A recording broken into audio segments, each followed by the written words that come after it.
Welcome to the deep dive. Today we're really getting into the latest Springboks squad announcement. It's more than just a list, isn't it? It feels like a real statement of intent for the Rugby Championship defense. Yeah, so our mission, really, is to go beyond the headlines. We've been digging into the analysis from places like Planet Rugby, listening to what Rassie Erasmus and the coaches are saying, trying to figure out the key takeaways, maybe some surprises, and what it all points to for the boost ships. Well, it should be a good look inside their thinking. Oh, and before we really jump in, if you're enjoying this kind of deep rugby chat, make sure you hit subscribe on Rugby Obsession, wherever you get your podcasts. Helps us keep doing this. Absolutely. And you're right. These first selections for the championship, they're loaded with meaning. It's not just about who's playing, it's about the why. It tells you a lot about their strategy, their immediate goals, and how they see the competition shaping up. Okay, let's unpack that first big one then. Rassie Erasmus himself, after that Georgia game, basically said, okay, playtime's over. The experimentation we saw, done. It's all eyes on defending the Rugby Championship title now. Think about it, last year they used, what, 50 players? A huge number? This year they were kind of heading that way again, but for these games against Australia and Argentina, zero fresh faces, no debutantes. What does that signal? Is it just about winning or something more? Well, winning's always the aim, obviously. But this feels deeper, more strategic, maybe even psychological. It's about solidifying that core group, isn't it? Building that cohesion, that absolute belief in the system among the guys who've proven they can deliver under pressure. When Erasmus pauses further investigations into depth, those names like the Hendricks brothers, Quan Horn, Renzo Duplessis that were floated earlier, he's sending a message. The exploration phase, over. He's saying, okay, these are our guys, our battle-hardened players for the job right now. And in a competition like the Rugby Championship, where every game is massive, that focus on proven experience, on minimizing errors, that's critical. There's just no time for learning on the job at this level. Makes total sense. Like, we know who we trust, let's go. So, okay, they're focused on the now, but what's really interesting, I think, is how they're managing the squad evolution alongside that. There's this, well, it's almost a gentle phasing out happening, even while they stick to that age is no barrier idea. We've seen it work brilliantly, haven't we? Schalk Brits in 2019, Dan Forey just last year, guys playing amazing rugby deep into their careers. But Erasmus did hint last year that a natural phasing out would happen. And maybe, just maybe, we're seeing the start of that here. Possibly. I mean, look at Klerk and Makazole Mapimpi. Both looked pretty sharp in July, right? But now, they find themselves on the standby list. Victims, perhaps, of that ever-growing depth Rassie talks about. Yeah, it's tough. Erasmus even said last year about Mapimpi something like, it'll be sad when he's done, he always produces. Being on standby means they're still in the picture, of course, for emergencies, but it definitely feels like maybe their position in the main queue has slipped a bit. It's kind of the harsh reality of top-level sport. It absolutely is. And that's the tightrope coach's walk, isn't it? Balancing loyalty to the guys who've delivered for you against the need to reward red-hot current form and bring through the next wave. It's maybe the toughest part of the job. So how do they seem to be managing it here? Well, what screams out from this squad is meritocracy. They are rewarding form, period. It sends that message loud and clear. Past glories are great, we respect them, but they don't buy you a spot now. You have to be performing right now. Okay, so who are the guys getting the nod based on that recent form? Right, let's look at them. Edwill van der Merwe, he's the obvious one. 3 tests, 5 tries, 2 Man of the Match awards. He's electric. Cut from that same cloth as, Apollon, Colby, Aronzi. Seems he's pushed ahead of Mapimpi for now, which says a lot. Huge. Who else? Then there's Asanathi Netlevakanye, his former club mate, actually. He grabbed his chance, really worked his socks off in that Camp de Andrade. That tough conditioning camp, looked good on the pitch, and now he's potentially looking at a championship debut. Good for him. Yeah. And the guys who scored tries on debut against Georgia, Bowen Venter, Marnus van der Merwe, they've maybe taken a less conventional path, but impressed enough to stay in. Ethan Hooker, too, kept his spot after a short appearance. Right. And Ruan Norcha.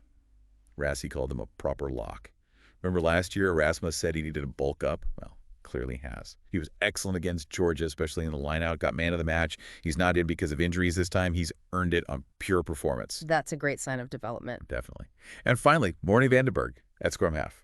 Seems he's nudged ahead of Jaden Hendricks and significantly Faf de Klerk in the immediate pecking order. Wow. So yeah, it just shows you the level of competition. You absolutely have to be at your peak consistently to get in and stay in this bulk side. Past reputation only gets you so far. Which is incredible, really, when you think about the depth they have across South Africa. Okay, quick pause here. Just a reminder, if you're finding this deep dive into the Springboks choices useful, please do subscribe to Rugby Obsession. It really helps us bring you more of this content. Right, let's talk about a slightly curious case. Yeah. Evan Roose. Huge talent, we all see that. But it's been a bit of an up and down year for him with the Borks, hasn't it? Yeah, definitely turbulent. In the squad, out again, missed last year's championship injured, wasn't picked initially this year, now he's on standby. The raw ability is obviously there, but it seems like the coaches still see some flaws holding him back from being a regular pick. Things like being maybe too upright in his carries. You might get away with that sometimes in the URC, which is a tough league, don't get me wrong, but test rugby. Yeah. That collision intensity is just another level. Being upright makes you a target. And there seem to be question marks still around his line-out work and maybe his impact in the tight collisions. The fact they picked Kovas Wise, who's usually a lock or flanker, to cover number 8 instead, that kind of highlights it, doesn't it? It does. And it's not discipline anymore, is it? His temperament seems much improved, unlike, say, Jasper Wise's recent suspension. So it seems purely technical or system fit related. Tough for such a talented guy. But why are these specific things so critical at Bok level? That's a great question, and it goes right to the heart of the Springbok philosophy. It's all about what they call value of versatility and IP intellectual property. It's not just about having 15 great players. It's about having a squad where guys can cover multiple positions effectively, understand the intricate systems from different perspectives. Like knowing the whole playbook, not just your own lines. Precisely. It gives them huge tactical flexibility. It means injuries don't derail the whole machine. Think about Jan Hendrik Wessels covering prop and hooker. That's massive cover. Or Kovas Wise being asked to potentially cover lock, flank, and number 8.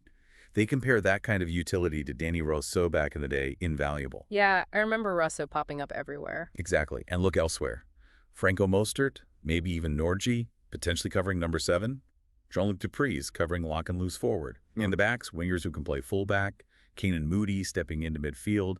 It's about players having that deep system knowledge, that IP, across positions. So Roose's specific issues, like the carrying height or line-out work. At test level, those become potential weaknesses that opponents will target relentlessly. Every set piece, every collision is analyzed.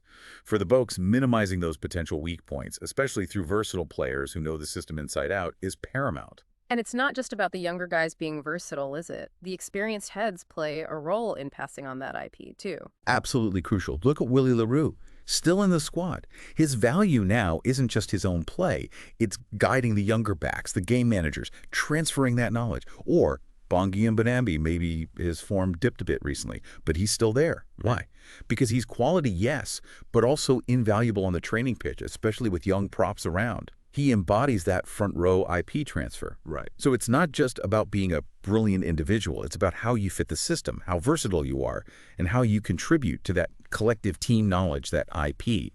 That's what builds sustained success. So wrapping this all up, what does it mean for you, the fan, watching this unfold? We've seen this clear shift, haven't we, back to a performance-first, experienced core. We've seen the kind of bittersweet reality of great players maybe starting to be phased out, but also the excitement of guys earning their spots purely on form. Yeah. We've looked at the tough calls, like with Evan Roose, and really dug into why things like versatility and that team IP are just so vital for the Springboks. It really underlines that relentless drive for excellence and, honestly, the scary depth they have in South African rugby right now. It's quite something.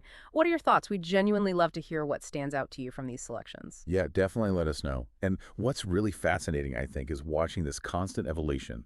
A top team like the Bucks, always balancing winning now with building for the future.